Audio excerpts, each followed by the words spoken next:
Hello， 大家好，歡迎嚟到本人 channel 加利利 All About Football。錄影之時4月26號星期日嘅朝頭早5點13分啊！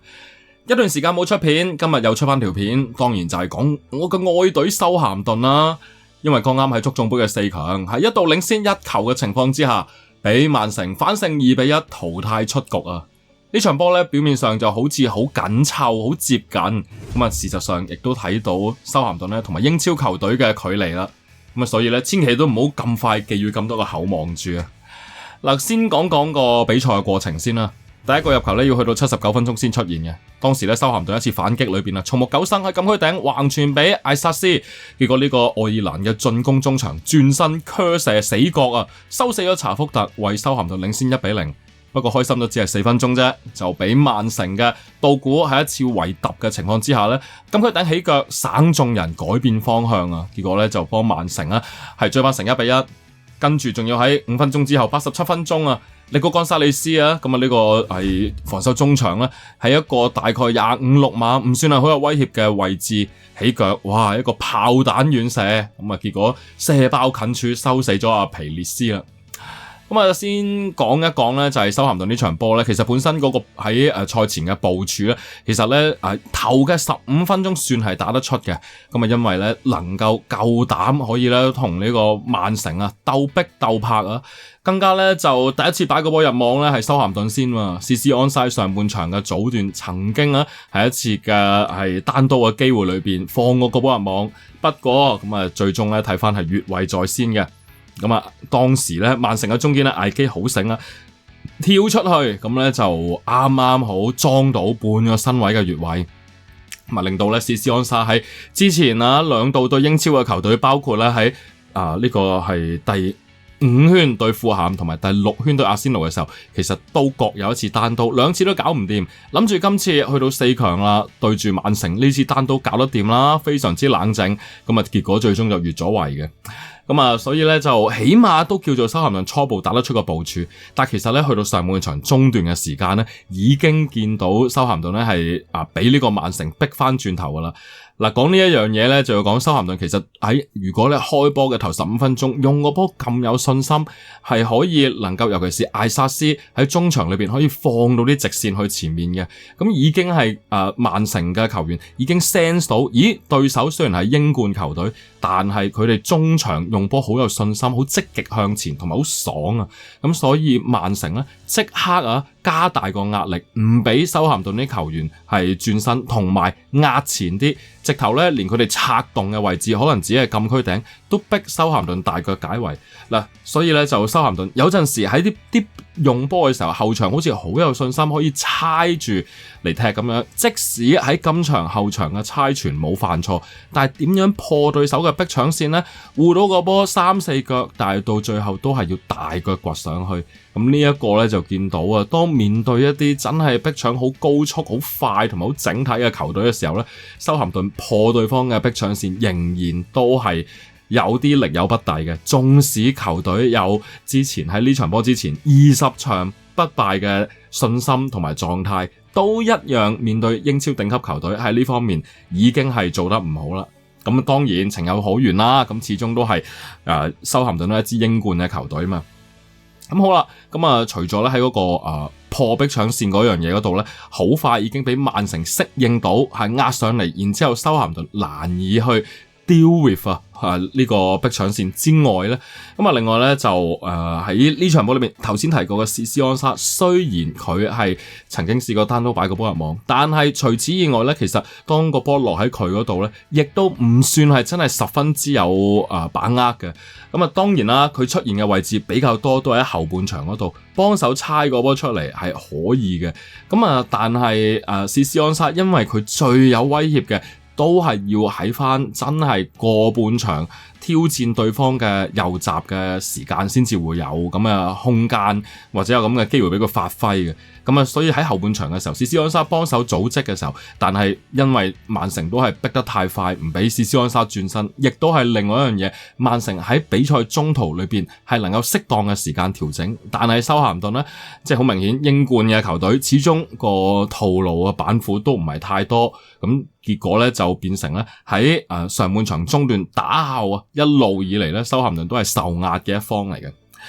嗱，好啦，咁啊，關於咧就係嗰個修咸頓嗰個後場嘅可唔可以運個波上前呢樣嘢係有所不及之外咧，跟住咧就要講下係後備換入嚟嘅球員。嗱，後備換入嚟嘅球員咧，其實呢場波咧係比較有期望嘅咧，應該係舒亞查理士同埋斯利拿連嘅。舒亞查理士咧就係曼城嘅青訓嘅防守中場，咁啊佢喺英冠嘅時間踢個波咧十分之似係布斯基斯嘅，雖然佢有遠射咧話有謝拉特咁犀利啊，我啊冠咗個名俾佢叫英冠謝拉特，咁但係其實佢最強嗰樣嘢咧係夠淡定同埋用波，但係同一時間佢後備入到嚟，其實嗰個中場嘅表現咧都幾差下嘅。嗱，如果以係一個傳送為強項嘅防守中場啊，今場波後備入到嚟打咗法定時間29分鐘啦，佢係61分鐘入嚟嘅，佢成功嘅傳球咧係只有2次嘅啫，咁但係佢 total 傳咗8腳，成功傳球率只有25%嘅，更加咧係有一啲嘅傳送咧過分地自由淡定啊，咁啊諗住咧射身轉身一彈咁樣去自己後半場嘅位置咧就做呢啲咁樣嘅第一時間傳送，咁啊但係你對住英冠嗰啲拍得唔係咁快嘅，或者可以做到，不過曼城嘅逼搶太快啦，太齊啦，咁所以令到查理士喺中場發揮非常之差，更加因為自己嘅誤傳，曾經有一次嘅反擊裏邊，俾曼城入到禁區啊，可以連環3射，咁啊最終咧叫做勉強對手射斜咗啦嚇，咁啊所以舒亞查理士咧呢個防守中場之前有話嗰啲英超球隊會睺呢一個中場嘅。咁啊，不過亦都咧今日嘅表現咧，亦都見到同英超嘅頂級嘅球隊，亦都係仍然有啲距離嘅。咁啊，另外一位加拿大中鋒斯利拿連咧，咁啊喺嗰個停波回波嗰度咧，其實佢今日就做得唔係太好嘅啫，甚至正選嘅羅斯史超活都會同對方嘅中堅，例如尼敦艾基嗰啲鬥跳啊，就算頂輸都攏埋去。咁但係斯利拿連咧，今日呢場波咧，佢個移動力實在太低啦。咁修咸頓喺後場，既然冇辦法可以望到前面一啲好好嘅位置去啄上去，或者送去附近，咁就暴露咗佢嗰個速度唔夠快嗰個缺點啦。咁啊，就算斬到啲波，大概喺佢附近，但係佢都離遲半步，好快令到咧就連執 second 波嘅機會都冇啊，因為斯利拿連搶唔贏第一點啊嘛。咁但係你如果相比之下咧，舒亞查理士同埋斯利拿連咧，當然應該係舒亞查理士對佢嘅期望應該高啲，因為都只不過一個好年輕嘅中場球員嚟啫。咁啊係今年咧就22歲啊，亦都係已經係北愛國腳嘅正選嚟噶啦。咁所以咧喺呢一方面考慮咧，就係應該舒亞查理士去到而家真正面對英超嘅係頂級嘅強隊咧，係應該要有嗰種覺悟，就係對方可能會拍得好快，可能仲要再積極啲去迎波，同埋要做多啲嘅準備啊！以前咧，修咸頓有禾特包斯，佢初頭嘅時間咧，佢就係調翻轉啦，佢係極度係心急，極度驚死騰雞，就好快咧，人哋未埋到嚟就即刻後傳橫傳，到之後咧慢慢拿捏到啦。就慢慢咧就可以知道做下啲 shoulder check 之後，先至攞定個波，有機會轉身先至轉，冇機會嘅就橫傳或者係後傳。咁依家舒亞查理士嗰情況就係相反啦，就係過分地淡定。有陣時啲波可以好靚，不過好似今日咁樣咧，就成日都會斷纜啦。好啦，咁啊講咗咧就修咸頓幾個球員嘅一啲關注嘅表現啦，咁入嗰個波咧，其實都係嚟自一個反擊，嗰個咧係喺呢場波裏邊少有嘅反擊，又做得成功，最後係一個有效射門作結嘅。嗱，上半場頭先提過史斯安沙個越位波啦，咁跟住咧亦都有一次喺左路嘅出波咧，其實羅斯史超活咧就頂高咗嘅，咁呢兩次都冇計到射門，所以修咸頓上半場咧係零射零中嘅。咁但係能夠先開紀錄咧，其實呢個波絕對係反擊嗰方面咧，係史斯安沙俾到帶出重圍，跟住可以俾到中間嘅松木久生上嚟 follow 時間相當之好，跟住再可以俾到禁區頂嘅艾薩斯。呢個波其實少少傳咗喺後邊嘅，但係艾薩斯嘅嗰個技術同埋個觸覺好夠啊，攞個波俾咗喺後邊，佢攞完之後自己180度轉身另外一邊，仲可以燙到個死角遠處。呢個波咧就見到艾薩斯嗰個質素所在啦。其實成場波咧，佢掂波講真係唔係好多嘅啫。嗱，如果嚴格嚟講咧，喺呢場波裏邊咧，其實佢只係傳咗13腳波，成功傳到只有10腳，但係幾乎每一腳都係有威脅同埋向前積極嘅。呢個遠射已經見到咧，呢個球員嗰個質素啊，個射門嘅能力啊，咁啊，但係如果艾薩斯能夠再可以喺球隊攞住後場攞住個波嘅時候，佢積極啲現啲靚位出嚟咧，咁就可能咧會以佢嘅技術就幫到球隊好多。咁但係佢嘅積極度始終艾薩斯睇咗大半季啦，都係好純技術嘅球員嚟嘅。呢個遠射係一個靚嘅遠射，不過其餘時間唔算幫到球隊有好多嘅係化解對方嘅壓力。當然個波喺中間係一兩腳佢彈上去，其實都好靚嘅。不過就積極度可以咧就再參與多啲啦。咁好啦，咁大概咧即係講埋艾薩斯嗰個表現啦。咁好啦，喺嗰個心態上面，球隊心態咧其實本身喺我自己賽前嘅期望係希望佢哋唔好懼怕曼城，因為我哋之前咧都淘汰過2支英超嘅球隊啦，其中一支仲要係當時嘅英超嘅榜首就係阿仙奴，咁跟住嚟到係對住曼城。其實雖然即係大部分時間受壓，但係都算係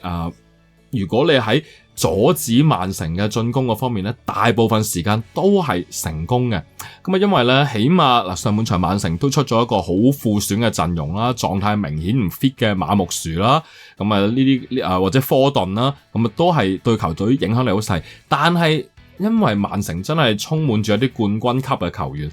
就算係高華錫啦，今場波只係佢喺傷愈之後復出嘅第2場。亦都係第一場正選嘅啫，咁但係你見佢咧攞波嘅信心喺中路推入禁區咧，其實都係相當之有把握，同埋咧佢嘅決定係做得好好嘅。咁上半場試過自己壓到落去右邊嘅禁區，跟住再炒個地波出嚟，只不過掠門而過啫。咁但係已經見到曼城嘅球員，就算副選都好，仍然有啲個別球員雖然狀態不足，但係亦都好有嗰個意識同嗰個觸覺，我幾時應該壓入去，我壓嗰下我義無反顧就過你兩個，然之後撳出嚟中間，呢啲就真係冠軍級嘅球隊嘅球員啦。咁好啦，咁你話即係呢場波反而就另外就係喺落後咗之後，曼城嗰個反應係真係犀利嘅。講真呢啲識贏嘅球隊咧，絕對係頭先提過喺比賽中途已經將嗰個逼搶線調整。佢哋上半場咧的確係打得叫做立有少少啦，咁但係都已經見到佢哋喺中途喺個逼搶線同埋防線嘅位置都推高即係自動已經調整咗噶啦。跟住去到下半場咧，逐漸換翻啲正選嘅球員入嚟啦。咁但係其實入波嗰2個球員咧，都係道古同埋咧就係尼高干沙利斯。道古咧都係後備入嚟嘅，一入球一助攻。咁喺嗰個起腳嘅方面，當然喺禁區頂裏嘅起腳嘅位置係的確係一個折射嚟嘅。不過佢起碼咧即係曼城都能夠做到個圍突嘅姿勢出嚟啊嘛。下半場講真，你話能夠可以捱到去82分鐘先失第一球，都已經有啲好彩噶啦。因為喺下半場曼城加強個壓力，由下半場嘅中段開始，修咸頓一路只係喺度捱嘅啫。見到曼城已經係左邊出去右邊，右邊出去左邊，喺個禁區頂嗰度撳住嚟揼。其實修咸頓真係等捱等死嘅啫，只係不停咁樣 block shot， 包括頭先提過個3次嘅係曼城嘅係偷到舒亞查理士個波之後嘅連環3射等等等等。咁好啦，咁你話去到82分鐘終於捱唔住啦，但係你起碼都見到曼城嗰啲球員真係贏冠軍嘅球隊，就算省眾人都好，轉個頭尼高干沙利斯唔使打加時啦，直頭整個炮彈勁射，即係呢啲識贏嘅啲 champions 嘅一啲冠軍級球員，就算唔係成日正選都好啦，都能夠喺一啲關鍵嘅時刻拎出非常之重要嘅表現。從來我都唔知道力高干沙利斯嘅遠射原來可以咁行嘅。講真，你可以怪嘅話，怪謝拿連拍遲咗少少，不過你喺嗰啲25-6碼嘅位置，禁區頂仲要對出7-8碼，即係我遮你嗰啲比波路線都唔過分啦。但係你咁樣就戴順就扮埋去，你扮得咁行啊，咁我個龍門佩列斯咁 fit， 但係你仍然都可以兜口兜面射爆，咁啊真係冇嘢好講啦。咁所以咧，即係你問我呢場波修咸頓雖敗猶榮都可以咁講嘅。雖敗猶榮呢4個字其實幾難聽嘅，雖敗不辱啦，不如就都叫做係令到即係啲球迷滿意嘅，尤其是喺嗰個你話懼唔懼怕對手，其實去到後尾根本都冇得懼唔懼怕啦。曼城用佢嘅質素壓翻住我哋，令到修咸頓唔能夠容易咁樣用個波出去，咁已經知道呢場波只能夠等偷雞。起碼不過修咸頓嘅防線都算係幾有紀律同埋係密嘅。嗱，呢樣嘢對比翻上一季喺英超嘅時間，成日都俾人數4、5、6白禮頓都炒我哋4球啊！試過推高防線，試過鬥後防守，但係全部都係因為個別嘅防守球員犯錯。呢場波起碼冇呢一啲所謂嘅球員犯錯而失波，咁其實已經算係有啲進步噶啦。不過都係嗰句，對同英超嘅頂級球隊比，仍然都仲係有距離。一路以嚟喺呢段時間，修咸頓都係食住呢個不敗嘅氣勢，去令到球隊，令到啲球員可以好有信心咁樣可以轉身向前。咁但係當呢個20場不敗依家斷咗纜啦，咁之後啲球員仲夠唔夠膽可以咁樣做呢？仲會唔會打得可能謹慎啲、小心啲呢？即係頭先提過舒亞查理士呢啲，會唔會可能我都唔係咁夠膽轉身衰過一鑊咁之後呢，就俾一朝被蛇咬，咁呢度最大鑊啦。即係你學嗰樣嘢係應該學審時度勢，而唔係俾呢啲係一次半次嘅經驗令到你以後都唔轉身啦，我以後都就係交還交後，咁變咗雲克斯噶啦。所以就修咸頓到而家呢一刻，我仍然評價佢哋嚟到係而家喺英冠嘅，一定會喺呢個升班附加賽嘅席位。不過爭頭2都仲要睇下嚟緊尾一周贏唔贏到葉士域治，贏到葉士域治就會上到79分，咁仍然都仲有2隊70，當時嚟緊如果係真係贏到葉士域治，就會有2隊79分，2隊80分去爭一個第2位嘅位置。咁如果係咁樣嘅話呢，即係我仍然都係覺得修咸頓可以係挑戰附加賽。咁但係下季如果咁樣真係升咗班嘅話呢，嗰啲球員嘅成熟度係咪可以足以應付到英超嘅賽場呢？我仍然都係都幾抱懷疑嘅態度。不過問題就係而家已經有幾個球員打起咗，史斯安沙、舒亞查理士等等。咁如果嚟緊真係會俾英超嘅球隊去挖角嘅話呢，球隊有冇能力可以留得住呢啲球員呢？咁同埋今季嘅入貨史斯安沙、艾薩斯呢啲同埋咧季中喺拜仁先借後買嘅形式揾咗門將嘅佩列斯，呢啲球員都係買啱嘅。咁但係其實一樣都有係失敗嘅收購嘅。